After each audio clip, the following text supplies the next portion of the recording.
Bismillahirrahmanirrahim. Hari ini kita baca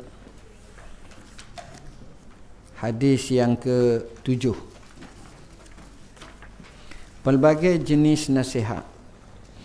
Daripada Abi Ruqayyah Tamim ibn Aus Ad-Dari radhiyallahu an, bahawa Nabi sallallahu alaihi wasallam bersabda, "Ad-dinun nasihah." Qulna liman? Qala lillahi wa li kitabihi wa li rasulihi wa li a'immatil muslimin wa ammatihim. Agama itu merupakan nasihat. Kami bertanya, kerana siapa? Sabda baginda sallallahu alaihi wasallam, bagi Allah, kitabnya, rasulnya, pemimpin orang Islam dan masyarakat semuanya. Tuan-tuan, sahabat yang merawikan hadis ini adalah Tamim bin Aus Ad-Dari daripada Darain. Darain hani daripada Lakham. Darain ni kat mana? Dia sebelah atas dekat Syam, Syria. Darain. Di mana dia dikatakan agama asal dia adalah Kristian. Dia agama kemudian memeluk Islam pada tahun 9 Hijrah. Artinya dia sepak dengan Nabi 2 tahun ke 3 tahun je, tak lama. Menetap di kota Madinah. Selepas tu berpindah randah ke Syam selepas pembunuhan Sayyidina Osman, kemudian menetap di Baitul Maqdis. Kuburnya ada di sana, kata silap. Beliau terkenal dengan kekuatan bertahajud. Ni kuat semayang. Kuat semayang sangat. Dan menghidupkan malam. Diceritakan apabila beliau bangun untuk bertahajud sehingga pagi, lalu beliau menangis setelah membaca ayat Quran, am hasibal ladzina ishtarahu sayyi'at am taj'alahum kalladzina amanu wa 'amilus salihat sawa'um mahyahum wa mamatuhum sa'a ma yahkumun. Baca ayat tu sampai pagi duk ulang. Menangis, tuan-tuan. Patutkah orang-orang yang melakukan kejahatan menyangka bahawa kami akan menjadikan mereka seperti orang-orang yang beriman dan beramal soleh, dengan menyamakan keadaan mereka semasa mereka masih hidup dan semasa mereka mati? Buruk sungguh apa yang mereka hukumkan itu. Tak sama. Orang yang berada ni lain, tuan-tuan. Seorang ulama dia kata, kita ambil 2 orang yang amat cenderung dengan kesukaan yang amat sangat. Seorang suka berpoya-poya di night club. Suka. Alhamdulillah, dia seronok dan dia dapat tips banyak. Dan dia boleh akses mudah. Dan dia memang banyak. Masya Allah. Suka dia. Seorang lagi Allah jinakkan hatinya suka ke masjid dan sembahyang, ibadat dan ini. Tuan-tuan, 2 suka ini berbeza. Suka yang pertama tu, dia suka tapi dia sesah. Lepas keluar tu dapat, bila aku nak bertaubat? Dia akan rasa, terutamanya kalau dia balik pagi tu sampai pukul 4 pagi, pukul 4.30, pukul 5.30 tu, dengar pula terahim daripada Tok Bila di corong azam masjid tu, menara masjid tu, dengar, ya arhamar rahimin irhamna.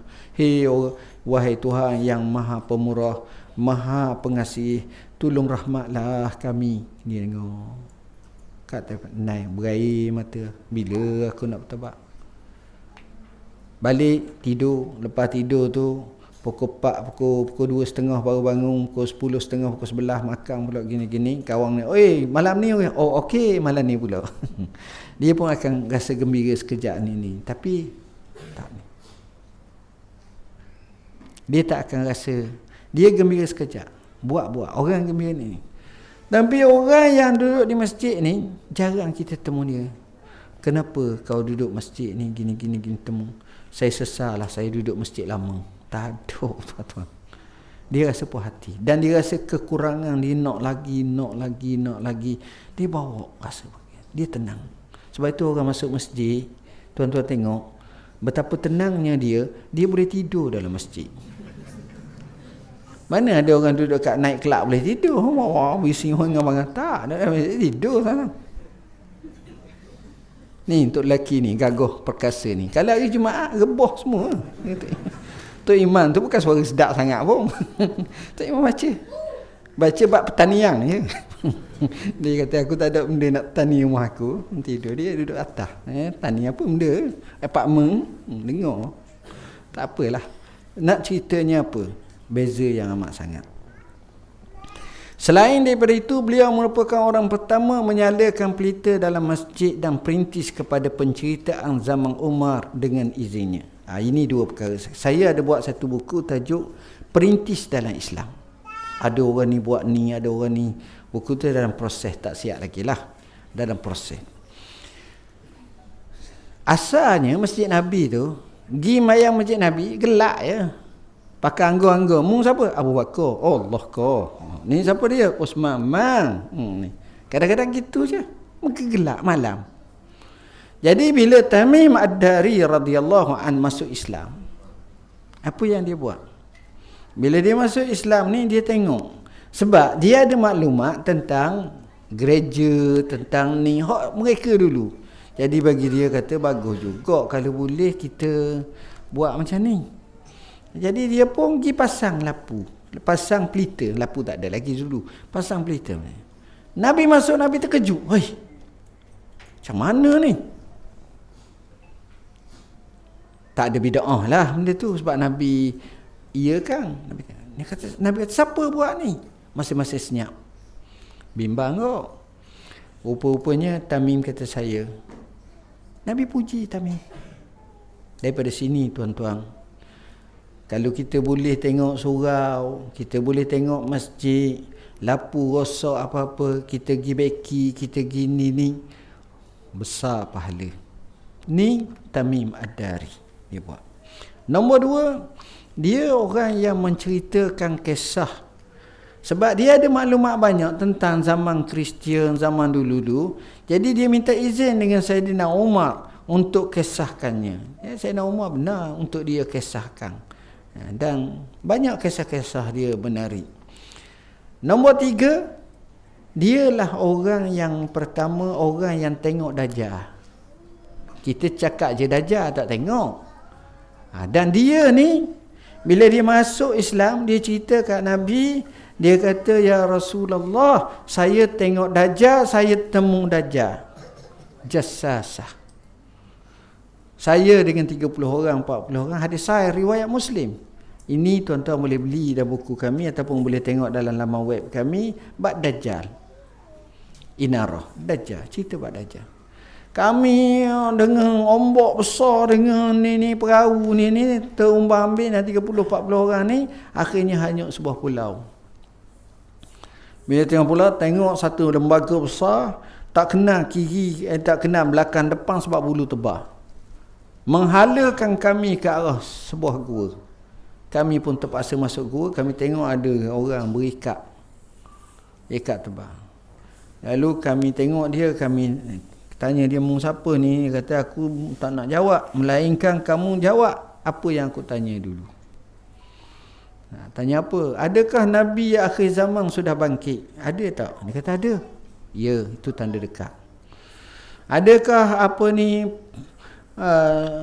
sungai Tabariyah ataupun kita panggil apa nama ni, kita kata empangan macam ke satu kawasan besar Tabariyah. Tabariyah ni dekat dengan Jordan, sepadan Jordan, Palestin dan juga apa nama ni, kita kata Israel lah kalau ada.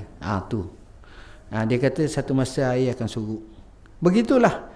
Pokok kurma di Bisang ada tak lagi? Kata ada, subuh. Satu masa nanti dia akan tak ada lah, gini-gini. Kemudian bila tanya, akhirnya orang tanya, mu siapa? Kata Jassasah. Apa makna Jassasah? Jassasah tu maknanya banyak-banyak mengetahui, banyak-banyak mengintip, tahu sangat. Kalau kita kata pengintip tu jasus, jawasis. Jassasah ni makna banyak maklumat tahu. Itulah Dajjal. Nabi bila dia cerita macam tu, kata seorang isteri Nabi, wallahi aku tak tengok muka Nabi paling suka.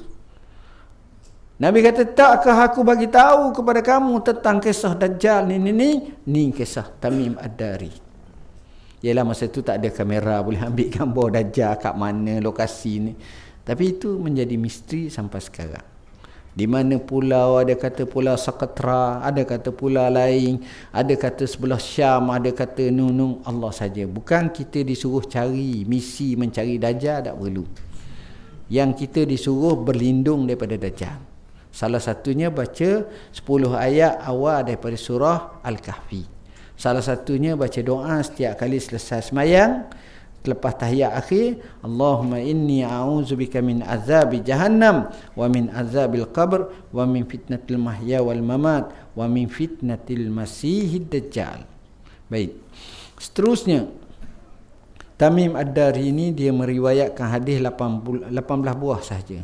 Ialah dia masuk Islam pun lewat sangat. Para sahabat Nabi yang besar juga mengambil hadis daripada beliau, antaranya Ibn Abbas, Anas bin Malik, Abu Hurairah dan sebagainya. Abu Nuaim berkata Tamim Ad-Dari berasal daripada seorang pendeta pada zamannya dan ahli ibadah. Abu Muhallab berkata Tamim Ad-Dari telah mengkhatamkan Al-Quran ketika berumur 7 tahun. Ini pun kena tengok baliklah macam mana. Ibn Sirin berkata sesungguhnya Tamim Ad-Dari membaca Al-Quran dalam satu rakaat. Baca je. Dia orang kuat ibadat. Masuk Islam kena sangat dengan dia. Beliau meninggal dunia di Palestin pada tahun 40 Hijrah. Nabi meninggal sebelah Hijrah, dia 40 Hijrah, dan dikebumikan di Jibrin atau Jibril, iaitu salah sebuah kampung di Al-Khalil. Al-Khalil ni satu kawasan dekat dengan Baitul Maqdis, dekat dengan Palestin sekarang. Okey. Hadis yang kita nak baca ni adalah hadis menggambarkan kepada kita nasihat. Nasihat kepada Allah, kitab dan Rasulnya beza dengan nasihat kepada pemimpin orang Islam dan umat Islam. Yang tiga-tiga ni lillah wali rasulihi wali kitabihi, dengan makna ikut semua sekali. Itu makna kita nasihat. Nasihat kepada Allah, kepada Rasul, kepada kita, ikut semua. Nasihat kepada pemimpin orang Islam dan umatnya semua sekali, wa ammatihim, dengan cara apa? Nasihat yang ini dengan cara kita, kalau tak betul kita nasihat. Cuma nasihat kepada pemimpin ni ada dua. Sebaik-baiknya secara senyap-senyap. Jaga air muka dia. Sebaik-baiknya. Tetapi jika sekiranya terpaksa secara zahir, sejarah membuktikan terlalu ramai yang menasihatkan secara zahir. Al-Hasanul Basri sebagai contoh. Dia lahir pada tahun 21 Hijrah, meninggal hampir 100 lebih Hijrah. Al-Hasanul Basri diriwayatkan bahawa Sayyidina Umar pernah doa kepadanya. Bila dia lahir, Sayyidina Umar mati 23 Hijrah. Maknanya dia sempat dengan Sayyidina Umar 2 tahun je. Budaklah, kecil bayi. Sayyidina Umar tengok dia, Sayyidina Umar doa dia, Allahumma ja'alhu muqtadal khalaiq. Ya Allah, jadikanlah dia sebagai pengikut, sebagai orang yang diikuti oleh khalayak masyarakat. Betul, Al-Hasanul Basri Allah bagi luar biasa. Dia sempat dengan Sayyidina Ali radhiyallahu an. Sayyidina Ali puji dia kerana kebijaksanaan dia. Bila Sayyidina Ali tanya pada dia, ma malakuddin wa ma fasaduh. Sayyidina Ali masuk masjid, dengar dia mengajar. Sayyidina Ali nak beri tauliah, Sayyidina Ali tanya dulu, apa dia kekuatan tonggak agama dan apa dia yang rosakkan agama. Maka dia jawab, malakuddin at-tama' wa fasaduhu, malakuddin al-wara' wa fasaduhu at-tama'. Yang menjadi peneguh kepada agama adalah sifat wara', dan yang merosakkan agama adalah sifat tama'. Sayyidina Ali kata, ijlis famisluka man yatakallam. Duduklah orang macam kamulah yang layak berbicara. Al-Hasanul Basri radhiyallahu an, apabila dinaiki takhta oleh Umar ibn Abdul Aziz pada tahun 99 Hijrah, Sayyidina Umar bin Abdul Aziz hantar surat kepada Al-Hasanul Basri. Al-Hasanul Basri jawab dengan panjang. Nasihat itu patut diulas panjang. Saya ingat kalau nak ulas pun dalam 2 jam. Menarik seorang yang begitu. Jadilah kamu seorang suami, jadilah kamu seorang abah, jadilah kamu seorang pemimpin, jadilah kamu seorang pengembala, jadilah kamu gini, buat begini, buat. Menarik, hebat Hasan Basri. Zaman Hajjaj bin Yusuf As-Saqafi, Hajjaj ni sebelum Umar bin Abdul Aziz sikit, dia telah bina satu istana dekat Sungai Furat ataupun di Jelah. Cantik tepi sungai. Wow, hebat. Dia panggil orang ramai suruh tengok istana dia masuk ni, nak buat pesta ni. Yang salah seorang datangnya Al-Hasanul Basri. Bila Hasan Basri dia cakap, Masya Allah hebat, tapi hebat lagi perahu gini-gini, tak lupa ke gini-gini. Seterik cakap, depan orang ramai.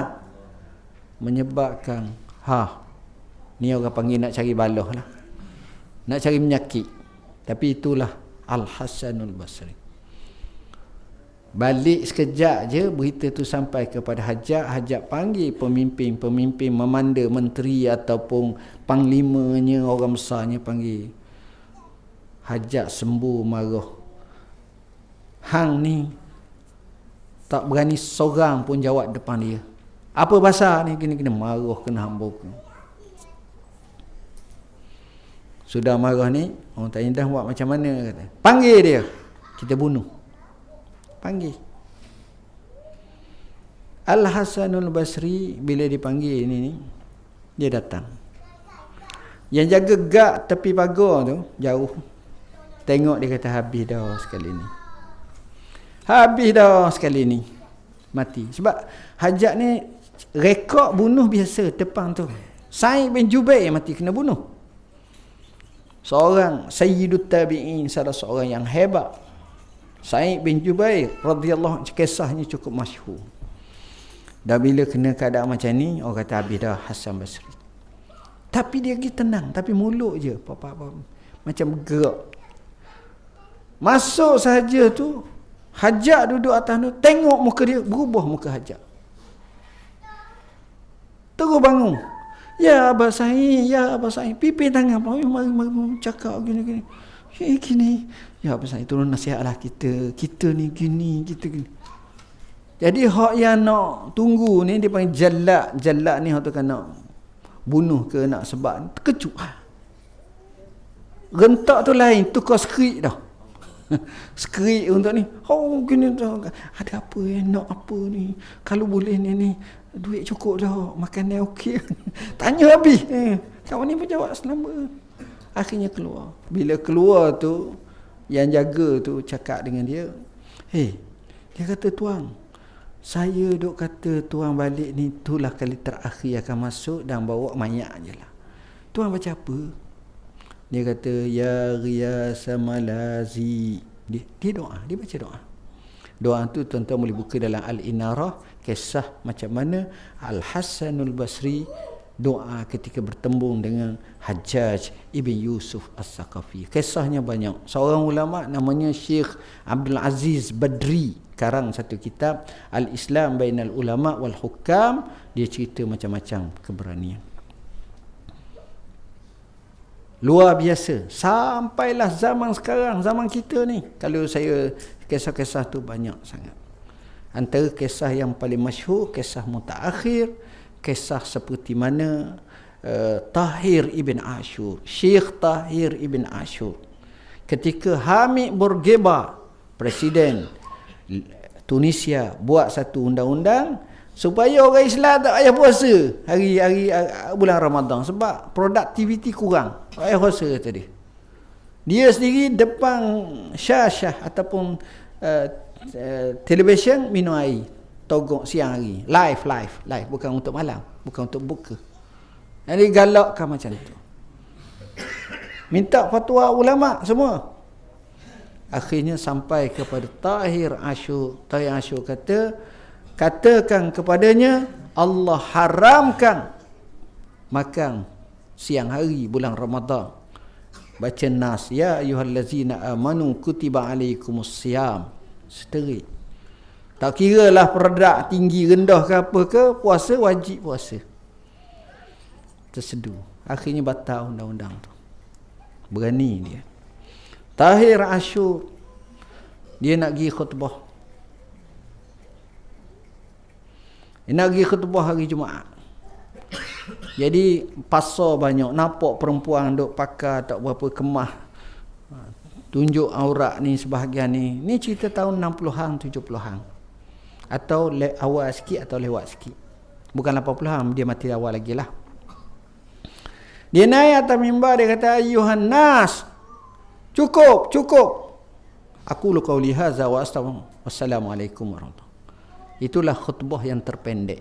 Jadi janganlah para ulama datang, Tahiyasyu ni tak sah semayang sebab khutbah tak cukup rukun 5 ni, ittaqullah tak ada ni, tak ada. Tak. Ini orang lain tuan-tuan. Dia pun bukan mazhab Syafi'i kita. Tapi nak ceritanya tegah orangnya. Dia berani kepada ni. Ini nasihat. Kepada umum sama juga. Jadi tuan-tuan, saya rasa sekadar itulah yang dapat saya sampaikan. Hari yang terakhir sekali hari ni, ada sahabat saya semalam, minggu lepas datang menceritakan seorang sahabat kita sakit uzur di atas kursi roda. Uzur yang amat sangat dan memerlukan rawatan untuk kita kata kos untuk rawatan. Namanya Abdullah Lebay Hasan. Saya ingat masa saya belajar di Syria tu, dia belajar jugalah, dia mari belajar. Dia asal daripada pondok mana tak tahu. Jadi sekarang ni uzur benar. Umur dia lebih tua sikit pada saya. Uzur yang amat sangat, duduk atas wheelchair dan masalah jantung. Jadi pendapatan kita pada hari ini insya-Allah kita serahkan pada mereka lah. Ataupun hak kita collect ni kita serah pada wakil mereka, dan kita doalah supaya Allah bagi pada mereka kesembuhan kepadanya dan kepada keluarga kita semua. Dan ini juga asbab sedekah kita, keluarga-keluarga kita diberi kejayaan, kecemerlangan, hajat-hajat kita disampaikan mengikut seikhlas mungkin. Bismillahirrahmanirrahim. Allahumma ya hayyu ya qayyum bi rahmatika nastaghis wa min azabika nastajir. Aslih lana sya'nana kullahu wa la takilna ila anfusina tarfata aini wa la aqalla min zalik. Allahumma ati nufusana taqwaha wa zakkiha anta khairu man zakkaha anta waliyuha wa maula. Allahumma rabbana hab lana min azwajina wa dhurriyyatina qurrata a'yun waj'alna lil muttaqina imama. Wa sallallahu ala sayyidina Muhammadin wa ala alihi wa sahbihi wasallam. Walhamdulillahi rabbil alamin. Wassalamu alaikum warahmatullahi wabarakatuh.